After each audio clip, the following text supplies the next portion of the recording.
Yay! Hey, welcome everyone for our, I don't know, we should actually number those community meetings, sorry. But at least welcome to today's community meeting.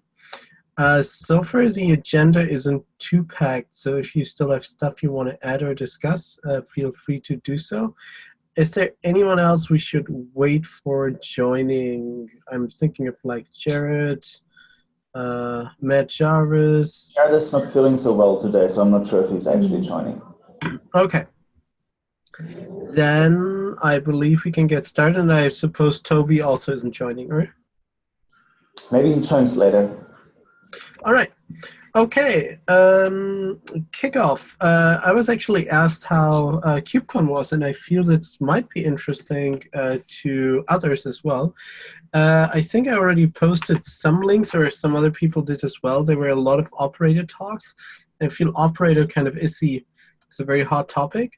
At KubeCon, also like Red Hat was doing a lot around that in like all the announcements they had. I believe what they are building, it's very focused around OpenShift. So seemingly it also works on like normal Kubernetes, but at least from like commercial stuff, it seems focused on OpenShift. So that was just interesting to see all the demand, and also like a number of talks of people who actually wrote their operators on their own. So I feel that could be also relevant for us to just check. And later we should actually discuss, I added an item about what we have submitted or what we plan to submit to KubeCon. Cool. I handed out about 200 stickers, minus the ones I kind of saved for folks around here. So they're like 200 KUDO stickers out in the wild. So if you see one, that's pretty cool. If you want your own, either ping me, or I would actually hope that at some point Ministry of Marketing is just going to print some as well. Of course, that was just like a last-minute rush order before KubeCon from my side. Cool. Anything else? Any other questions?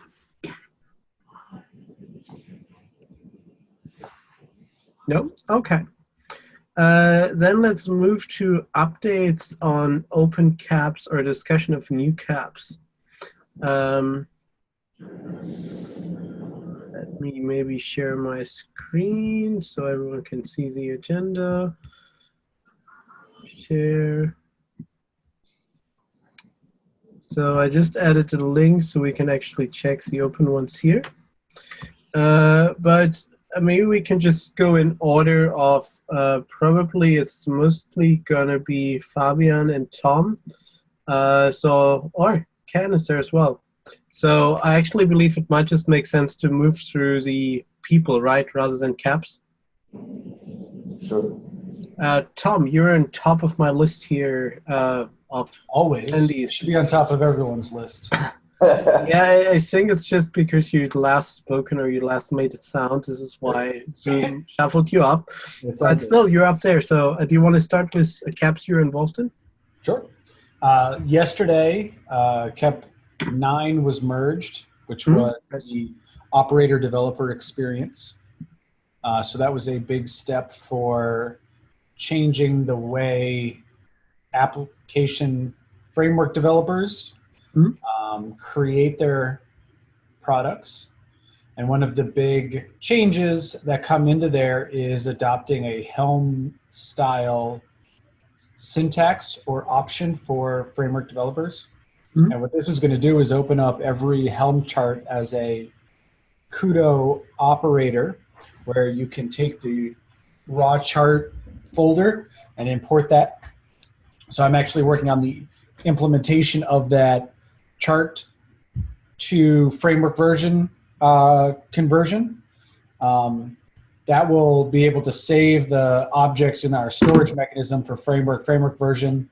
Jared mentioned that he's going to be working on updating the templating engine inside of KUDO to be able to support Go templates and Sprig, two different templating languages that are used by Helm, so that now that they're in KUDO, they can actually be rendered correctly. Yeah. He also created a couple more issues about other things we're going to need to support. But that's been the focus of my work over the last week or so, kind of ironing out that, and now start to think about and go actually implement some of the changes as a result. So when I read that, I was actually just wondering, is it also like an easy way to create like a default template? So if I want to start my thing, just kind of like create a template framework or create like Hello World framework. So a starting point from where, I don't know, I add my name in, I add like certain other values, and then it creates that default template? That's another KEP for a skeleton generator. Okay. We might now, since we can leverage Helm syntax, be able to, if Helm has those tools available, use those. But as a baseline, if you want to get started with something a little more sophisticated and you've got a Redis in mind, maybe you can start with the Helm chart for Redis as a baseline and then build your plans and steps and tasks on top of that. Okay. Yeah, that was just the one thing I wondered about when reading this KEP. Cool. Yeah. Thanks. Other KEPs you're involved in? I've read over a couple, but I think I merged one or two this week, but they were stuff that we'd already been working on, like the CI/CD implementation.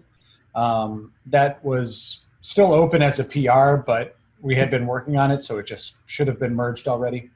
So just doing a little more cleanup like that. So now I think we only have 3 PRs open, which is beautiful. Yeah, cool. Next on my Zoom attendee list is Fabi. Yes, all right, can you hear me good? Okay, I guess that's a good one. So I've been working on KEP 11. If you go back to KEPs, you should... Yeah, I have to go to PRs, right? Or yes, it's a PR. But now that we landed KEP 9, I will update that one and make it like, you see that X sign there. It just needs to be like basically rebased, rebasing fun. So this one is mainly also about just the structure of how the operator or framework package should look like, and also how the CLI will then use it. So I will update this today also with what we merged, and then just take it from there. It has 2 user stories, one for the framework developer and one for the cluster administrator, and how that experience of packaging it will look like, and also defines the goals that we have. So what's I think more interesting, what I'm also working on is, if you go in, and people here haven't seen, is that we did yesterday a little bit of like sprint planning, what we will work on in KUDO in general. And so if you go back to projects, and then go into on the right next to pull request, and then there's the KUDO one. And so we have there 10 cards under ready for development, and so the more higher priority ones are on the top, and it's really like on a first come first serve base, so everyone can work on those. And a lot of those KEPs and the implications or repercussions those KEPs bring with it, for instance, also KEP 11 are already like broken down there to more like implementable tasks. There's a backlog, but what we did yesterday, we moved the things that we wanted to work on as the really first steps into ready for development. Actually, just a quick proposal. Should we make that a separate agenda item? Yeah, we can do that. It was just like the transition from what you find in the KEP 11 is also like in that card or in that project. Project status, or however you want to call that, right? It's our agile waterfall thing, Kanban board. And I'll just move it like up front here. It doesn't reflect today, but if the next person is just copying that over, I actually feel it could make sense to start with the project status before open KEPs, or? Yeah, true. So so there is one for the CLI, and that's also what Tom said. He's thinking about converting Helm charts into framework version YAMLs and so forth. The same way there, that is like with the new structure that the CLI also can work with both. It can work with the not the Helm chart, but with the new structure and the old structure, but like migrates it or converts it into a framework and framework version YAML that will be then submitted. So yeah, those are the things that I've been working on and that are also related to KEP 11 and KEP 9. Amazing, cool. Let's keep moving through. Who's next on my Zoom list? That would be Nick. Nick, you don't have open KEPs, right? No, I have no open KEPs. Okay, any other update from your side? Not really. Just a fly on the wall at this point. All right. Gaston. Hello. I also don't have any open KEPs, but I have good news. I'm going to start working full-time on KUDO starting today. So hopefully I will have some KEPs soon. All right, I'll add welcome, and I'll add an agenda item for next meeting, Gaston's KEPs. Gaston is hosting the next KUDO community meeting. I could host it, yeah. That would be fine. No, I didn't want to put you on the spot there. Let's see. Oh, no, hosting is fine. Having content is more complicated, but hosting is totally fine. Well, see, then we did that already. Great. Part of our initiation process, right? You have to come with a KEP, but you have to host the next meeting. Yeah, that's part of it. Exactly. Oh, I'm really glad I joined from the very beginning. So I'm not subject to any new initiation processes. Cool. That's fun. I can do a KEP about how to create newbies. Sure. Okay. Next, Ken. Yeah, sure. Really, mostly add-ons to what's already been said. I think most of it was covered, but for people, for awareness, you added in the project status. We had the unusual situation where we started the sprint and needed to groom and such, and are kind of starting activities mid-sprint, if you will. Our sprint will end next week, so it'll be a good time to report. We do expect to have groomed stories for the next iteration, or next scrum, if you will. So that's just bringing awareness to everybody who's on the newly on the team. Cool. And then also with KEP 9, there was we decided that there's some contention around the words operator and framework, and it was decided to pull that out of the conversation for KEP 9 to land. And it was thought that for that debate to continue on maybe another KEP. So again, bringing awareness so that it's totally transparent. People can add their thoughts. The current view, at least from Jared, from my perspective of what Jared said, is that KUDO is an operator that takes frameworks that essentially, so that's where the words come in. And I think I see Tom shaking his head, so we have a little bit of agreement of what that represents, but if that needs to be challenged, we want to be upfront about it. And then, you know, what's super important about KEP 9 is that it finally defined a definitive structure that we will be going forward with. So I'm fully expecting KEP 7 to have something, which is the one around CLI skeleton generation, to be refined now in accordance with understanding the rules that we expect for KEP 9 to be implemented. So just if someone has time or wants to be working on something, that would probably be a good KEP to work on, because we finally have enough information to start it. Cool.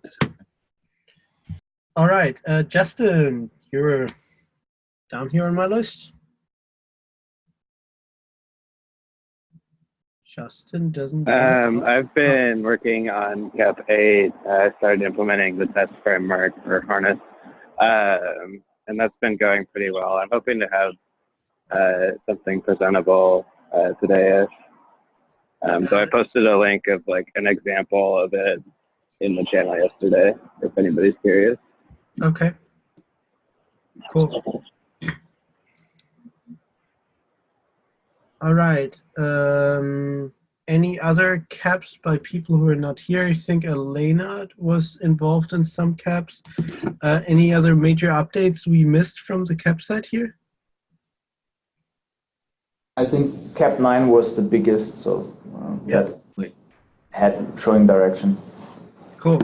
Awesome. Next agenda item would be community and conference proposals.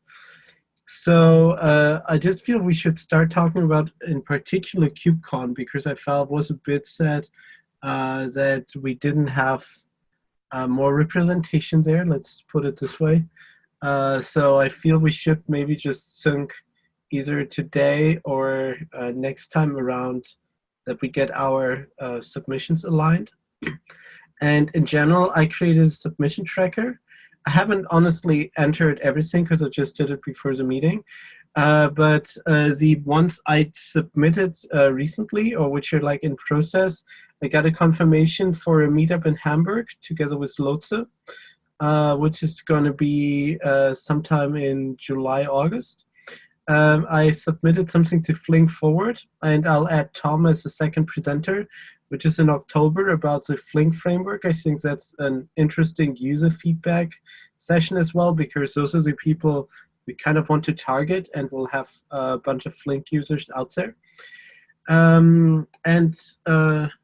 I think, yeah, for data science, there's one data science conference in Munich in September. They asked me to come by for another talk, and they actually just gave me a second slot, so I still just have to define that outline, but it will be around KUDO and writing operators. So those would be the updates from kind of like talks or community updates from my session, from my side. Anyone else? Nick, maybe in particular, any updates? Yeah, so you're probably aware that myself and Matt have got a separate tracker for meetups that we'd like to attend and potentially do some KUDO-related advocacy around. So I think we'll review that after this call and probably sync those two spreadsheets for visibility. Yeah, I just wanted to have something open that we can, I'm aware of that sheet, but I just wanted something open where we as a community can enter for like conferences. If I recall that sheet, it's like more around meetup groups and who to contact. So I felt, I was considering what's the best way, but I still felt, by the way, here it is. It's super simple. If anyone wants to add like more stuff, it's open there. Just to kind of like keep track of what we submit together as a community. That was the idea here. Yeah, so the other spreadsheet is also tracking submissions at this point. So like I say, it makes sense to synchronize the two. Yeah, let's think about if you're open to just make that public to the community, that would be awesome. Otherwise, we can just enhance this one. Yeah, sure. Cool. Are we sharing assets around this as well? That was the idea. I have links here to abstract. There's a column like link to abstract, link to slides, because I feel for me those are always like helpful. If I see an abstract, I don't have to write a freaking abstract from scratch. If I have slides, I don't have to start my slides from scratch. Yeah, so I know Matt's already got some collateral from the OSDC Berlin presentation they did on KUDO. Matt sent it to me, and I'll actually add it here. And I actually started working on a PR. I just need time to finish that, to actually create like a community page on the KUDO website, also tracking kind of like the given presentations or like upcoming presentations. Cool. Is it worth putting some of that stuff on the KUDO calendar? For that's a good point. Yeah. Just how many people are following that? That's kind of the other question. But us here, right? I love that idea, especially deadlines for call to papers and such. That's a very. I didn't want to criticize the idea. I like it. That was just like a second thought. Could anyone do that? I can also take care of it. I'm happy to take that as an action. I'm happy to take that as an action. Okay, add lines to KUDO calendar, or just KUDO calendar in general, right? And you're with CK, right, Nick? That's right. All right, just making sure. Cool. All right. any other points we missed on this agenda? Otherwise, we are kind of already finishing pretty early. No? Okay, then just for next time, we already found a host. And just, do we want to confirm the time, at which time we should hold the next meeting? Yep, I would say same time as today's, so that could be a copy-paste. For me as a host, that would work perfectly. Okay. That's just my suggestion. Happy to do it also at some point then later in Europe time, or what we actually should think about is also having one meeting in the month for Asia Pacific time, so people from there can also join. Cool. Awesome. Then thank you guys so much. I'll stop sharing and let's keep in sync. Talk to you next week. Thanks for hosting. Thanks all. Bye. Thank you all. Bye. Bye. Just